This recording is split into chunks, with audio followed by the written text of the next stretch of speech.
पोखरा साहित्य महोत्सवको आजको यो नयाँ श्रृङ्खला नयाँ सेसनमा यहाँहरू सबैलाई हार्दिक स्वागत गर्दछु। म दीपक पराजुली। आज बुद्ध पूर्णिमा, त्यसैगरी उभौली पर्व, चण्डी पूर्णिमा र गोरख प्रकाट्य दिवस पनि भनिन्छ।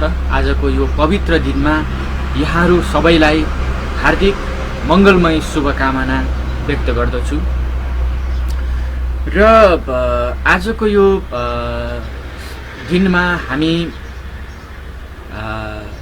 पोखरा साहित्य महोत्सवको यो सत्रमा म केही कुराहरू यहाँहरूसँग बाँड्न गइरहेको छु।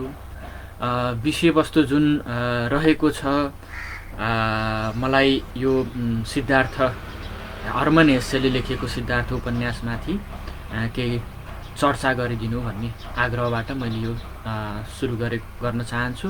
र त्योभन्दा अगाडि अहिले हामी कोरोनाको एउटा सङ्कटबाट घेरिएको अवस्था छ।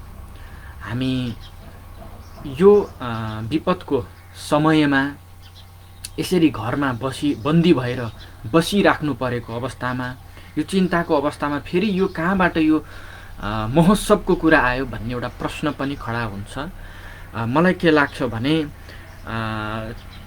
यस्तो सङ्कटमा चिन्ता स्वाभाविक हो, तर चिन्ता हो भन्दैमा हामीले चिन्तन गर्न छोड्नु हुँदैन। एउटा हो भन्ने प्रश्नमा त्यसको अर्थ हामीले खोज्नुपर्छ। चिन्ता स्वाभाविक छ, तर हामीले चिन्तन गर्न छोड्नु हुँदैन। यो महोत्सव, आजको यो महोत्सव, साहित्य महोत्सव, त्यो चिन्तनको प्रयत्न हो, त्यो विमर्शको प्रयत्न हो। त्यसकारण महोत्सवलाई हामीले अहिले यो अर्थमा हामीले चिन्तन र विमर्शको दृष्टिकोणबाट हेर्नु वाञ्छनीय हुन्छ भन्ने मलाई लाग्छ।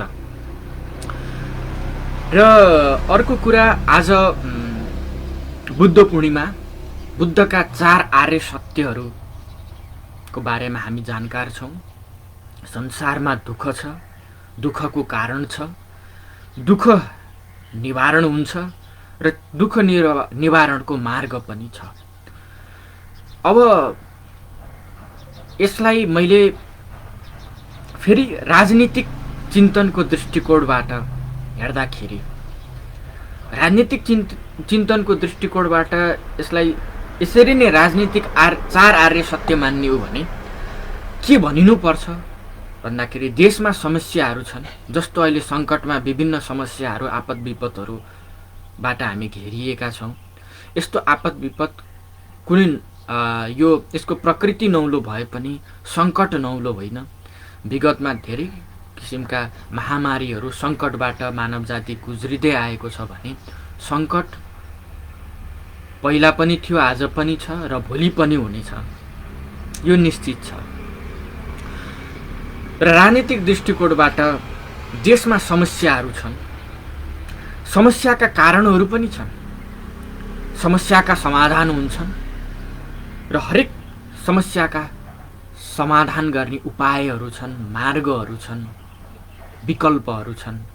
त्यो विकल्पतर्फ त्यो समाधानका सूत्रहरू पनि छन् भन्ने बुझ्नुपर्छ एउटा समकालीन राजनीतिक खेलाडीहरूले अथवा समकालीन राजनीतिमा रहेका जिम्मेवार पक्षहरूले। यो राजनीतिक आर्य सत्यलाई बुझियो भने देशको समस्या समाधान गर्नको निमित्त हामीलाई एउटा नयाँ सूत्र पत्ता लाग्नेछ। यो चिन्तनले त्यस्तो सूत्र दिनेछ भन्नेमा म विश्वास राख्छु।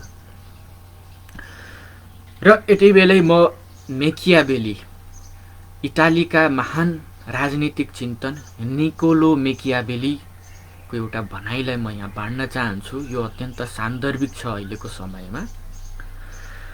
नैतिकता र धर्मको क्षेत्रमा सद्गुणको जुन स्थान छ, राजनीतिको क्षेत्रमा पनि दक्षताको त्यही स्थान छ। निकोलो मेकियावेली भन्छन्, नैतिकता र धर्मको क्षेत्रमा सद्गुणको जुन स्थान छ र राजनीतिको क्षेत्रमा पनि दक्षताको त्यही स्थान छ। राजनीतिको क्षेत्रमा अदक्षता महापाप हो। अहिले समकालीन देशको राजनीतिमा कतै हामी समस्या समाधान गर्ने, समस्याको उपयुक्त विकल्प सूत्र निकाल्ने सवालमा यही राजनीतिक अध्यक्षताको शिकार त भइरहेका छैनौँ? प्रश्न खडा छ। र यो बुद्धका आचार्य सत्य र मैले राजनीतिक चिन्तनका 4 आर्य सत्यलाई र मेकियावेलीको भनाइलाई यहाँ जोडेँ। अब म जर्मनका उपन्यासकार हर्मन हेसेले लेखेका जुन सिद्धार्थ भन्ने उपन्यास छ, जुन सिद्धार्थ उपन्यास मलाई प्रिय लाग्ने उपन्यासहरू मध्येको एउटा हो। धेरै साहित्यकारहरू, धेरै पाठकहरूलाई पनि यो सिद्धार्थ उपन्यास मन परेको मैले थाहा पाएको छु। उहाँहरूले व्यक्त गर्नुभएको छ ती कुराहरू। र सिद्धार्थको बारेमा, उपन्यासको बारेमा भन्नुपर्दाखेरि त्यसको सम्पूर्ण कथाहरूको बारेमा भन्दा पनि त्यसका केही एउटा त्यसको चाहिँ वचन छ। त्यो वचनलाई मैले 3 अद्भुत वचन भनेर बाँडेको छु। त्यो 3 अद्भुत वचन म तपाईँहरूलाई यहाँ सेयर गर्न चाहन्छु। र ती 3 अद्भुत वचन भनेको सिद्धार्थ भन्ने उपन्यासमा सिद्धार्थ भन्ने एकजना पात्र छन्। ती सिद्धार्थ उपन्यासमा पहिला म आफैले पनि त्यो उपन्यास पढ्न सुरु गर्दा त्यो किनेर ल्याउँदाखेरि सिद्धार्थ गौतमकै बारेमा त्यस्तो किसिमको कुनै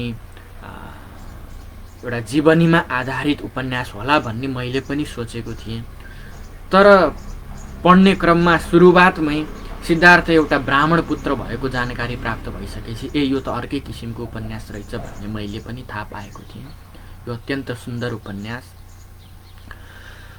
र मलाई यो सिद्धार्थ उपन्यास जब मैले पढेँ त्यसपछि आजसम्म पनि मलाई मनमा चाहिँ लागेको पहिलो प्रश्न, एउटा पहिलो कुरा के हो भने हर्मन हेसे जो जर्मनका एक नागरिक हुन्, पश्चिमी व्यक्ति हुन्, उनी पश्चिममा जन्मे, उनले कसरी यो पूर्वीय ज्ञानलाई हासिल गरेर पूर्वीय दर्शनमा आधारित भएर यस किसिमको उपन्यास लेख्न सके, यति गहिराइमा गएर उपन्यास लेख्न सके भन्ने कुरामा म आफै आज पनि आश्चर्यचकित हुन्छु।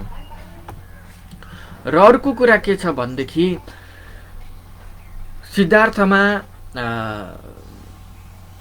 सिद्धार्थ एउटा ब्राह्मण पुत्र जो पात्र छ, ऊ ज्ञानको खोजीमा घरबाट निस्किन्छ।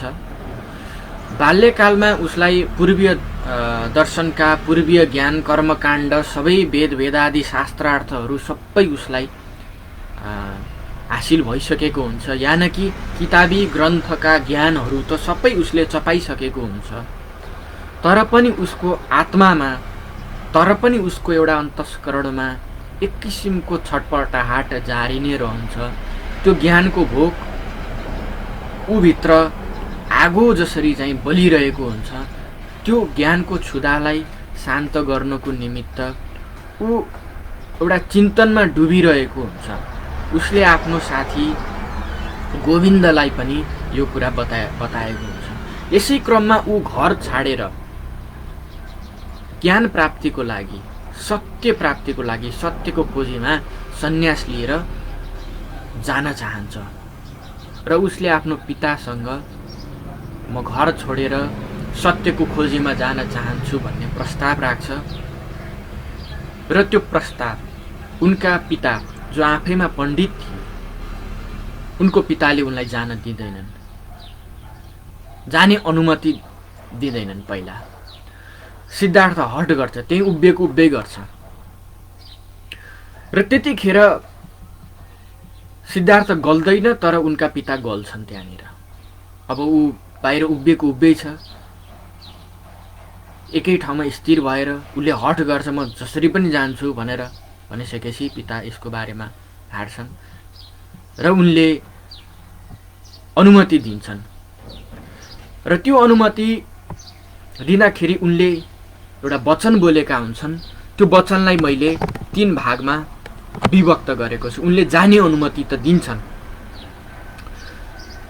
अब त्यस्तो किसिमको अनुमति जस्तो अब एउटा अनुमान गरौँ न, कुनै पुत्रले पितालाई अनुमति माग्दाखेरि अथवा कुनै विषयमा उसले हट गर्दाखेरि घरबाट जान चाहन्छु भनेर अति नै हट गरिसकेपछि पिताले उसलाई हुन्छ नि त जाऊ नि त, अब जे हुन्छ अब तिमीलाई जान मन लाग्यो भने जसरी नै सिद्धार्थलाई पनि उसको इच्छा अनुरूप हुन्छ नि त जा जङ्गलमा गएर सन्यासी बन भनेर भन्न सक्थे।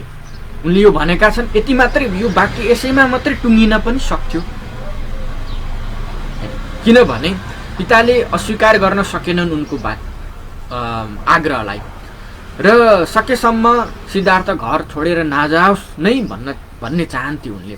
सुरुमा पिताले चाहिँ उनको प्रस्तावलाई अस्वीकार गरेको कुरा पनि सत्य हो, तर सिद्धार्थले हट गरे र सिद्धार्थको हट सामु पिता गल्नै पर्यो र ल जेसुकै गर्ने होस्, जहाँसुकै जा मर भनेर यत्तिकै टुङ्ग्याउन नि सक्थे। तर त्यो वाक्य त्यसैमा टुङ्गिएनन्। उनले दोस्रो वाक्य पनि बोलेका छन्। उनले के भनेका छन् भने, यदि तैँले त्यहाँ ज्ञान प्राप्त गरिस् भने घरमा आएर मलाई पनि सिकाइस् भनेका छन्। सिद्धार्थ घर छोडेर जान चाहन्छ पहिला, पिताले जान दिँदैनन्, नजा भन्छन्, हठ गर्छ, जान त जा भनेर चाहिँ यत्तिकै टुङ्ग्याउन सक्थे। तर उनलाई पितालाई पनि एउटा ज्ञानको चाहिँ छुदा त पितालाई पनि रहेछ, ज्ञानको भोग त पितालाई पनि रहेछ, कतै सिद्धार्थले ज्ञान प्राप्त गर्ने पो हो कि भन्ने उसलाई एक किसिमको आशा पनि रहेछ पिताको हृदयमा। त्यसकारण उनले यो मात्र भने कि अब तैँले हट गरिस् त जा घरबाट जेसुकै गर मात्र भनेनन् उनले। सँगसँगै उनले के पनि भने हुन्छ नि त जा भन्ने सँगसँगै यदि तैँले ज्ञान प्राप्त गरिस् भने घरमा आएर मलाई पनि सिका है भनेर चाहिँ यहाँनिर एउटा चाहिँ दुईटा महत्त्वपूर्ण तथ्य यहाँ चाहिँ प्रकट भएको छ। त्यसमा पहिलो तथ्य के हो भने सिद्धार्थले ज्ञान प्राप्त गर्ने सम्भावनालाई पिताले सङ्केत गरेका छन्। कतैले ज्ञान प्राप्त गर्ने पो हो कि, त्यसो हो भने त्यसलाई जा मात्रै भनेर त भन, फेरि आएर मैले पनि त फेरि त्यो ज्ञान, त्यो सत्य, त्यो परम सत्य त मैले पनि प्राप्त गर्न पर्यो। यसलाई उनले अर्को ढङ्गबाट पनि प्रकट गर्न सक्थे भन्ने मलाई लागेको थियो। त्यो एउटा चाहिँ सरल छ। सिद्धार्थ ज्ञान प्राप्तिको खातिर घरबाट जाँदै थियो, त्यसैले पुत्र तँलाई तेरो लक्ष्य प्राप्त होस्, त ज्ञान प्राप्तको लागि जाँदैछस्, तँलाई तेरो लक्ष्य प्राप्त होस् भनेर एउटा चाहिँ आशिष पनि दिन सक्थे, जुन आशिष दिने एउटा पिताको कर्तव्य पनि थियो। र त्यो वचन त्यसैमा सीमित पनि हुन सक्थ्यो, तर त्यो वचन त्यसैमा सीमित भएन। उनले के भने सिद्धार्थले ज्ञान प्राप्त गर्ने सम्भावना त छ, प्राप्त गरिहाल्यो भने मलाई पनि सिकाए, त्यो सत्य मलाई पनि बाँड है, म पनि त्यसको भोको छु, म पनि त्यो जान्न चाहन्छु त्यो सत्य भनेर त्यो इच्छा राखेका छन्। र यसबाट थाहा हुन्छ कि सिद्धार्थको पिता पनि त्यो ज्ञानबाट, त्यही परम सत्यबाट जान्न चाहने एउटा चाहिँ इन्स्टिङ्क्ट हुन्छ नि, त्यो उनको मनमा जीवितै रहेको देखिन्छ। र पनि यो वाक्य यहीँ सकिँदैन। मैले दुईटा वाक्य भने, पहिला त एउटा चाहिँ त सन्यासी भएर गर जा, बाहिर जान सक्छस् भन्ने एउटा वाक्य, तैँले ज्ञान प्राप्त गरिस् भने चाहिँ मलाई पनि आएर सिका भन्ने दुईटा वाक्य, दुईटा वचन भयो। यो दुईटा वचनमै कुरा टुङ्गिँदैन। अर्को तेस्रो वचन पनि छ, यदि ज्ञान प्राप्त भएन र नैराश्यता पाइस् भने घर फर्केर आएस्, फेरि बाबु छोरा मिलेर ईश्वरको आराधना गरौँला। यसबाट के हुन्छ भने सिद्धार्थको पिताको हृदय अनन्त आकाश जस्तै रहेछ भन्ने कुरा थाहा हुन्छ। अब यसमा उनले दोहोरै विकल्पलाई चाहिँ खुला राखेको देखिन्छ। यदि ज्ञान प्राप्त भएमा अघि मैले भने अनुसार घर आएर उसलाई सिकाऊ, म पनि ज्ञान चाहन्छु भन्ने भयो।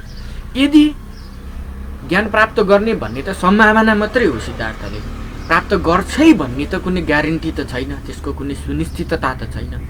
अब त्यसो भयो भने के गर्ने?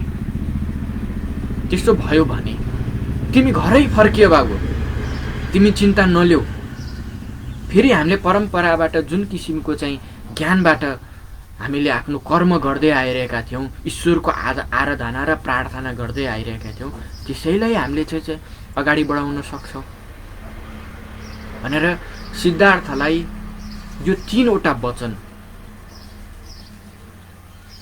सिद्धार्थका पिताले दिएका छन्। यो मलाई अत्यन्त अद्भुत लागेको। मैले पढेका धेरै साहित्यहरूमा जुन किसिमको डायलेक्ट हुन्छ, पात्रले एउटा डेलिभर गरेको हुन्छ, मैले यतिको उच्च स्तरको, यतिको विहङ्गम डायलेक्ट संवाद मैले सायदै कुनै कृतिहरूमा पाएको छु। किनभने अरू कृतिहरूमा पनि बोलिएका छन्, किनभने मैले पढेका किताबहरूको पनि एउटा सीमा छ। अब त्यस्ता किताबहरू पनि हुन सक्छन् जुन मैले नपढेको, त्यसमा योभन्दा पनि गहन वाक्यहरू चाहिँ आएको पनि हुनसक्छ। तर एउटा फिक्सनमा, एउटा उपन्यासमा यस किसिमको पात्रले बोलेको वाक्यको जुन एउटा गहिराई पनि छ, यसको गहिरा वाक्यहरू त बोलेका छन्, धेरै उपन्यासहरूमा छन्, तर यसको गहिराई मात्रै छैन, यसको आयतन फेरि फराकिलो पनि छ, यो विहङ्गम पनि छ, यो अनन्त पनि छ, यो यति ब्रोड छ, यति फराकिलो छ। यो जति फराकिलो छ यो वाक्य, यो 3वटा वचन, त्यति नै यसको गहिराई पनि छ। त्यसकारण सँगसँगै दुइटै, एउटा यसको फराकिलोपन पनि र यसको गहिराई पनि यति व्यापक, किन व्यापक भएको वाक्य मलाई चाहिँ यो दुर्लभ नै लागेको हो। अब यसमा चाहिँ के छ भने, अवश्य पनि पुत्र सामु एक पिताले आफ्नो मुमुक्षालाई, ज्ञान प्राप्त गर्ने उत्कट आकाङ्क्षालाई छताछुल्ल प्रकट गरेका छन्। सत्य, ज्ञान, बोध र बुद्धत्वसँग उमेरको कुनै सरोकार हुँदैन भन्ने कुरा सिद्धार्थको पितालाई राम्ररी थाहा छ। वेद, पुराण र शास्त्रका ज्ञाता पण्डित पितालाई राम्ररी थाहा थियो कि कसरी बालक सुखदेवका अगाडि 88,000 ऋषिहरू जो सुखदेव भन्दा उमेरमा दोब्बर तेब्बर र त्योभन्दा पनि बढी थिए, जो नातामा उसका पिता, पितामह, काका, मामा आदि इत्यादि थिए, तथापि उनीहरू ज्ञान प्राप्तको लागि शिष्य भावमा शरणागत थिए। त्यसैले ज्ञानको क्षेत्रमा उमेरको कुनै माया नै हुँदैन। त्यसैले एउटा पण्डित पिताले आफ्नो पुत्र सामु, तैँले ज्ञान पाइस् भने मलाई पनि सिका भनेर भन्ने आँट गर्न सक्ला आजको मितिमा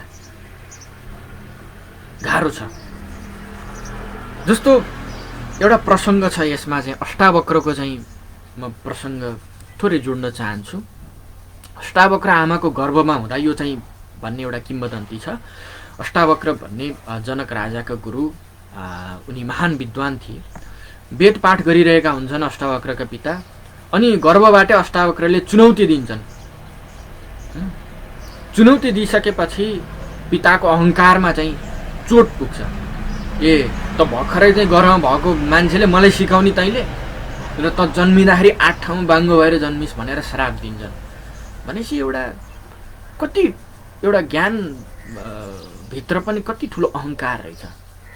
त भर्खर गर्भमा भएको चाहिँ ले मलाई सिकाउने भनेको त चाहिँ म ठुलो उमेरमा, त भर्खरै आएकोले मलाई सिकाउने भनेर चाहिँ एक किसिमको अहङ्कार मान्छेमा हुँदो रहेछ। एउटा पितामा पनि पुत्रप्रति त्यो किसिमको अहङ्कार भने यहाँ त 22 वर्ष छ। ठ्याक्कै उसले चाहिँ के भनेछ भने, खुद पिताले पुत्रलाई तैँले ज्ञान पाइस् भने मलाई पनि सिकाए भनेछ कि। जबकि अष्टावक्रको चाहिँ मामिलामा त अष्टावक्रको पिताले तैँले मलाई सिकाउने, चुनौती दिने ज्ञानको मामिला भनेर श्राप दिएका छन् त्यहाँनिर। त्यसकारण यो विहङ्गम छ यो वाक्य। र अर्को कुरा के छ भने, गौतम बुद्धकै विषयमा पनि जब सिद्धार्थ गौतम ज्ञान प्राप्तिको लागि चाहिँ जान्छन्, अनि त्यसपछि उनी ज्ञान प्राप्त गरिसकेपछि फेरि एकपटक कपिलवस्तु उनी चाहिँ फर्केका छन्। सारा देशवासी चाहिँ उनको दर्शन गर्न चाहिँ उर्लिएर आएका छन्, सिवाय यशोधरा आएका थिएनन्।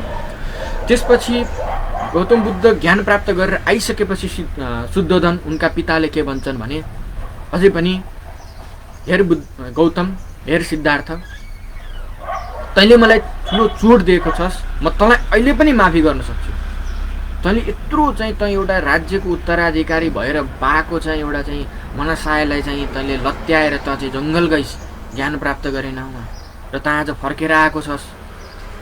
तँलाई म अहिले तैँले जुन मलाई चाहिँ पीडा दिएको छ म क्षमा गर्न सक्छु, आएर यो राज्य चाहिँ सम्हाल तैँले, यो राज्य शासन सम्हाल तैँले, अब यो बागडोर तैँले सम्हाल भनेर भन्छन्। जबकि बुद्धले ज्ञान प्राप्त गरेर आएका छन्, त्यो ज्ञानको मामिलामा शुद्धोधनलाई केही मतलबै छैन। उनले त देखिरहेछन् कि आफ्नो छोरा। त्यसपछि चाहिँ गौतम बुद्धले के भन्छन् भने म त्यो होइन जो यो दरबार छोडेर गएको थिएँ, म अर्कै भएर आएको छु, तपाईँ मलाई चिन्न सक्नुहुन्न। जुन सिद्धार्थ गौतम यहाँबाट दरबारबाट जुन दिन गएको छ र त्यो फर्केर आएको गौतम बुद्ध चाहिँ एउटै होइन है, त्यो शरीर चाहिँ एउटै हो, तर त्यो भित्रको चाहिँ तत्त्व एउटै होइन, त्यो फरक भइसक्यो, बदलिसकेको छ, ज्ञानले बदलिसकेको छ। तर पिता मान्नलाई राजी नै छैनन्, विश्वासै गर्दैनन्। अनि पिताको अहङ्कारले फेरि बोल्छ, त मेरै छोरा होस् के म तँलाई चिन्दिनँ र भनेर यसरी चाहिँ जुहारी त्यतिखेर पनि चलेको थियो। स्वयं यो घटना चाहिँ गौतम बुद्धको मामिलामा पनि भएको थियो, अष्टावक्रको मामिलामा मात्रै होइन। त्यसकारण सिद्धार्थ उपन्यासमा यसको रचयिता हर्मन हेस्सेले पिता पात्र मार्फत आफ्नो पुत्रलाई यो किसिमको 3वटा अद्भुत वचन बोल्यो। म धेरै नै आश्चर्य छ। आज पनि म एकदमै यसमा घोत्लिन्छु कि त्यो हर्मन हेस्सेले कसरी लेख्न सके यो वाक्य, यो 3वटा अद्भुत वचन। जबकि यस्तो अद्भुत वचन त साह्रै नै विरल छ, दुर्लभ छ। र पूर्वीय दर्शनमा पनि अब मैले 2टा उदाहरण पेश गरेँ, अष्टावक्रको र स्वयं महामना गौतम बुद्धको तथागतको भने त्यसमा पनि यो एक किसिमको चाहिँ पिताबाट चाहिँ त्यस्तो किसिमको चाहिँ एउटा सहृदयता, त्यो किसिमको फराकिलो वचन आएको छैन भने यो विहङ्ग वचन सिद्धार्थ उपन्यासमा कसरी आउन सक्यो भन्ने कुरामा म आज पनि घोत्लिरहन्छु। त्यसैले अब यो ज्ञान प्राप्त सत्यको खोजी भन्ने अब मान्छेको जीवनमा अब आफ्नो आफ्नो एउटा किसिमको चाहिँ चिन्तन हुन्छ।